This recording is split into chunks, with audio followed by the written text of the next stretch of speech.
wala pang nahahanap na gamot. Isang araw, hindi na ako makakalakad o makakatayo. At hindi na rin ako makakapagsalita. Yun ang sabi ng doktor sa akin. Itong taon na ito, ang mga ginagawa ko araw-araw, isa-isa ko na ngayong hindi nagagawa yon. Sa panaginip ko, naglalakad pa rin ako kasama ang mga kaibigan ko. Naglalaro ng basketball. Nakakatakbo pa sa loob ng basketball court. Pero pagising ko, hindi na pala nakakagalaw ng gano'n ang katawan ko. Araw-araw, palala na ng palala to. Paano ako maglalakad nang hindi nahuhulog?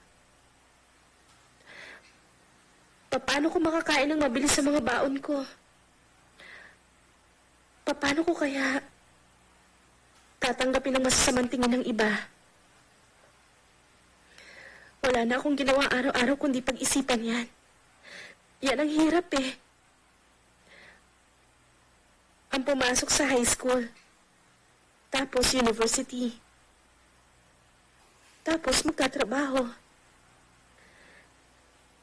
Yan ang problema ko kapag iniisip ko ang future ko.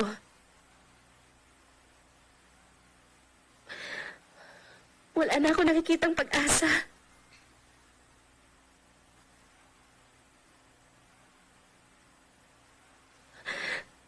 Hindi ko maisip kung paano ako mabubuhay. Kahit nakatiting na pag-asa lang, wala akong makita.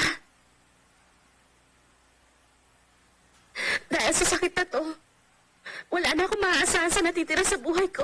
Ilang beses ko nang naisip to, pero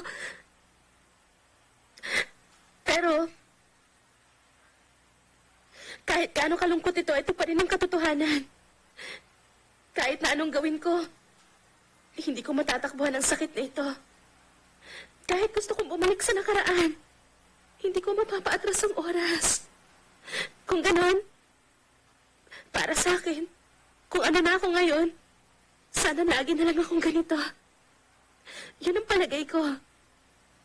Dahil, kahit nagkaganito ng katawan ko, marami ko na-realize na ngayon ko lang nalaman na laging nandyan sa tabi ko ang pamilya ko. Importante talaga sila sa akin. Pati ang pagiging matulungin ng mga kaklase ko, mga laging sumusuporta. Sino ba naman ang hindi matutuwa pag ganyan?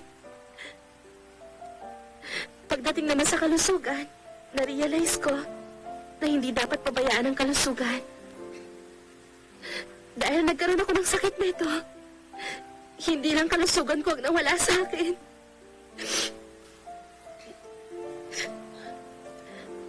Itong katawan ko ngayon, tanggap ko na to. Sa pagsubok na to, hindi ako magpapatalo. Lalabanan ko. Sa kalagayan ko sa ngayon,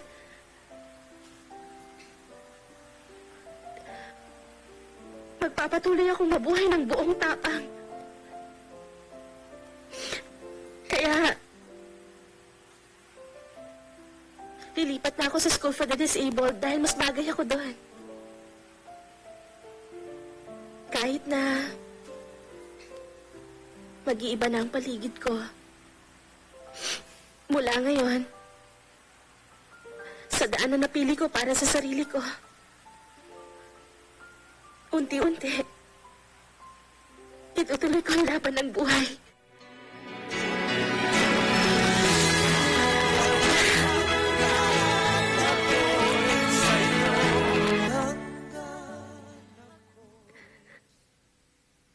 Gusto ko nakangiti ako kapag sinabi ko to. Nasa kaiiyak. Katumbasan ng 1 litro ang luhang tumulo sa mga mata ko.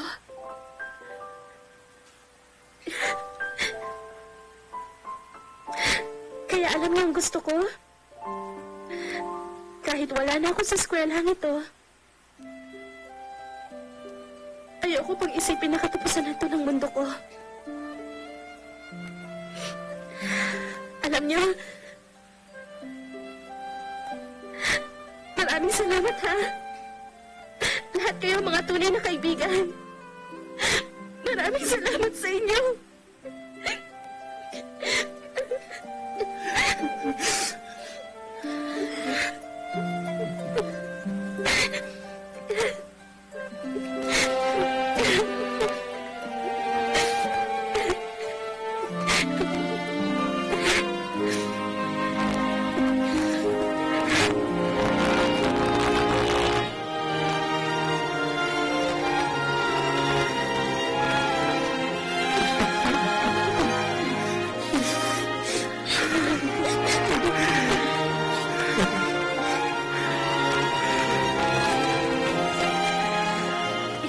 Yan. Tara na.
流れる季節の真ん中で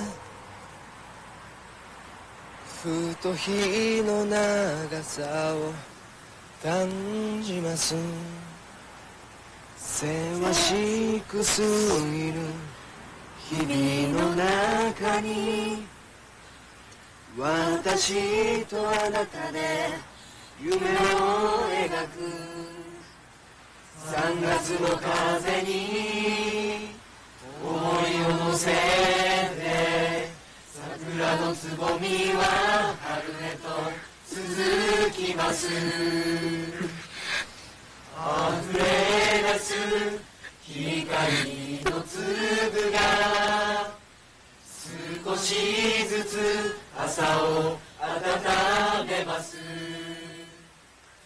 大きな首をした後に少し照れてるあなたの横で新たな世界の入り口に立ち気づいたことは一人じゃないってこと瞳を閉じればあなたがまぶたの裏にいることでどれほど強くなれたでしょうあなたにとって私もそうでありたい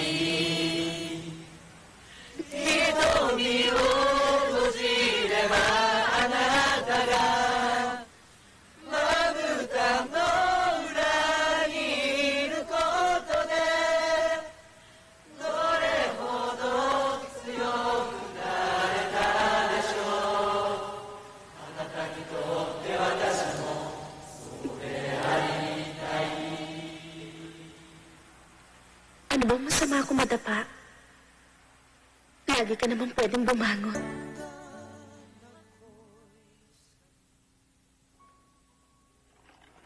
Ito po ang electric wheelchair. Sige po, simulan na po natin ang pagpapractice. Opo. 悲しみの向こう